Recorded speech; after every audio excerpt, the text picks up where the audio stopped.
देखिए, अभी तक हमने बहुत सारे बिजनेस और ब्रांड्स की बात की, उनके राइज एंड फॉल की बात की, क्यों फेल हो गए, आखिर क्या कमी रही। लेकिन आज हम बात करने वाले हैं एक इंडिविजुअल बॉडी की, कि उसने राइज किया तो ऐसा कि हर जगह उनके चर्चे, और अब उनकी बारी आई है फेलियर की। अपनी कुछ गलतियों के कारण आज उन पर मल्टीपल केस हो चुके हैं और शायद अगले 1-2 साल में उन्हें जेल भी जाना पड़ जाए।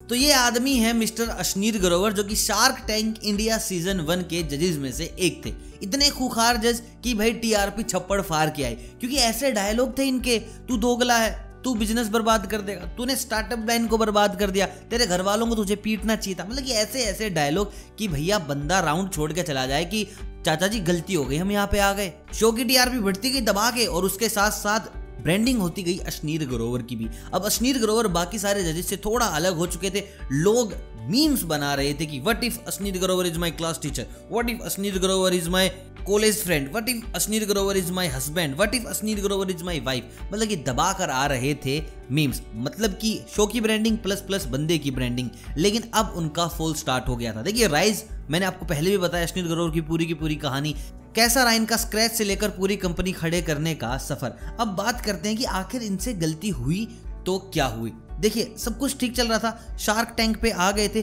और जैसे शार्क टैंक पे आए, इनसे एक बहुत बड़ी मोटी गलती हुई। इन्होंने क्या किया, अपने 2 को फाउंडर्स को बिल्कुल साइडलाइन कर दिया कि भाई सब कुछ मेरा करा धरा है, एवरीथिंग इज मेड बाय मी, सब मैंने किया। इंसान में जब अहम आता है तो भाई ये हाल होता है। देखिए, इस कंपनी में 2 को फाउंडर और थे, एक थे मिस्टर शाश्वत, दूसरे थे मिस्टर सोहेल। इनका जिक्र कहीं किया ही नहीं। इन्होंने हर बार कहा कि सिंगल हैंडेडली मैंने इस कंपनी को यहाँ पे खड़ा किया। यार, जो कोई को फाउंडर होगा उसको तो बुरा लगेगा ही ना। और जब भाई इंसान थोड़ा बड़ा बन जाता है तो उसकी छोटी छोटी चीजें भी बड़ी करके दिखाई जाती हैं। कल को आप और मैं बीमार हो गए, भाई किसी को नहीं पता चलेगा, और कल को बीमार हो गए अक्षय कुमार तो पूरे जहान में खबर पड़ जाएगी कि भाई अक्षय कुमार बीमार हो गए। उस हीरोइन के घर पे पाए गए मच्छर तो सबके घर पे होते हैं। तो भाई इसी तरीके से अश्नीर ग्रोवर भी धर दबोचे गए। इसके बाद इनकी एक ऑडियो वायरल होती है जहां पर ये कोटे कंपनी के वेल्थ मैनेजर को गालियां दे रहे हैं 500 करोड़ के ऊपर। अब 500 करोड़ का मैं बताऊंगा क्या कर रहे थे।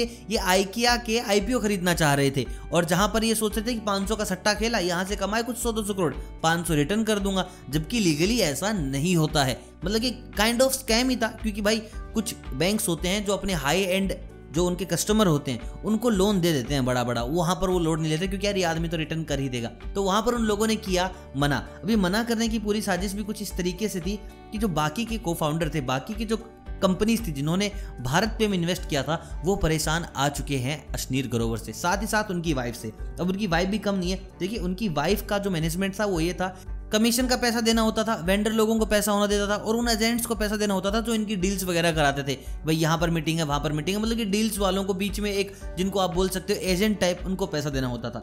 तो मोहतरमा ने 53 करोड़ के अराउंड इन लोगों को पैसा दिया। Exact amount is 53.25 crore rupees, और वो सारा का सारा उस नाम से दर्ज है जहां पर कोई एक इंडिविजुअल को पकड़ ही नहीं सकता।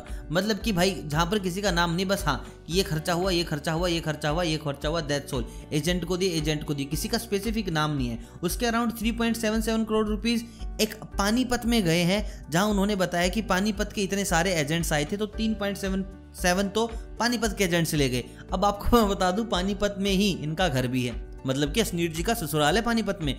और बहुत सारे एक्सपेंडिचर ऐसे थे जहां उन्होंने अपने ब्यूटी प्रोडक्ट्स भी भारत पे के पैसे से मंगा रखे थे। दुबई यूएसए की ट्रिप्स भारत पे के पैसे से हो रखी थी। तो भाई जो को फाउंडर होंगे उनकी तो थोड़ी जलेगी ना कि यार इतनी मेहनत हो रही है और ये औरत जो है खर्चा ऐसे कर रही है। और जैसे ही इनको आउट किया गया भारत पे से, भाई इन्होंने बहुत सारी ट्विटर पे वीडियो डाली है, दबा के वीडियोस डाली हैं कि देखो कैसे दारू पी रहे हैं लोग, कितना खराब माहौल है यहाँ का, इन्होंने मेरे पति की कंपनी को बिल्कुल डैमेज कर दिया है, तुम्हें शर्म आनी चाहिए, फलाना ढिमका। लेकिन अभी ये कंपनी से बाहर निकाल दी गई है, इन पर इन्वेस्टिगेशन भी बैठी है और कंपनी पर बाहर निकाल सकते हैं, चाहे कंपनी का सीईओ क्यों ना हो। अगर वो किसी क्रिमिनल एक्टिविटी में फंस जाता है, फाइनेंशियल फ्रॉड में फंस जाता है, तो भाई उसको कोई भी नहीं बचा सकता। अब सारी की सारी तलवार आ लटकी अश्नीर ग्रोवर के ऊपर।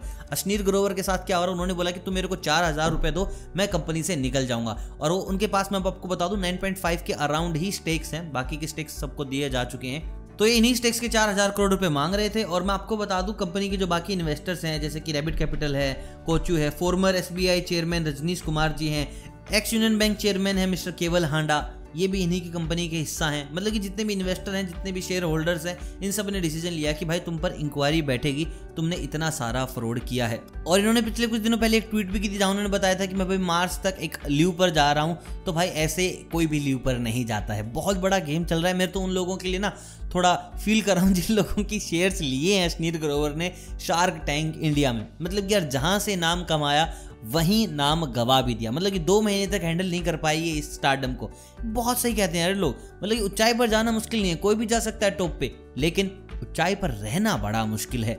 देखिए शो की अगर बात करें तो आई थिंक इनका सबसे ज्यादा क्लैश शादी.com के अनुपम से हुआ है। और उन्होंने बातों बातों में अनुपम को बहुत बार बोला कि तुम्हें ना इन्वेस्टमेंट करनी नहीं आती, तुम्हें नहीं पता इन्वेस्टमेंट कब करते हो। तो मैं आपको बता दूं, भारत पे के फाउंडर 9.5 स्टेक्स के मालिक मिस्टर अश्नीर ग्रोवर इन्वेस्ट कर रहे हैं अलग अलग कंपनीज में 2016 से, और अराउंड 12 से 13 कंपनीज में इन्होंने इन्वेस्ट कर रखा है।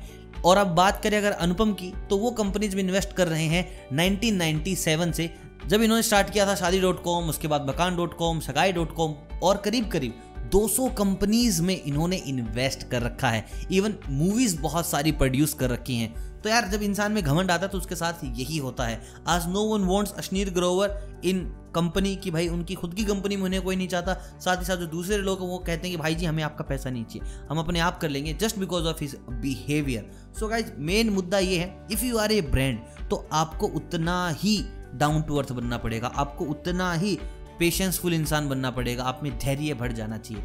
So this is the story of Ashneer Grover. I hope कि आप ऐसी गलतियां नहीं करेंगे। Rise and fall of Ashneer Grover. I hope आप समझे होंगे, बिना कोई दोगलापन किए, बिना अपने बाप के पैसे बर्बाद किए हुए। मिलता हूं बहुत जल्द एक और नई कहानी के साथ, नए स्टार्टअप ज्ञान के साथ। तब तक आप सभी को अलविदा।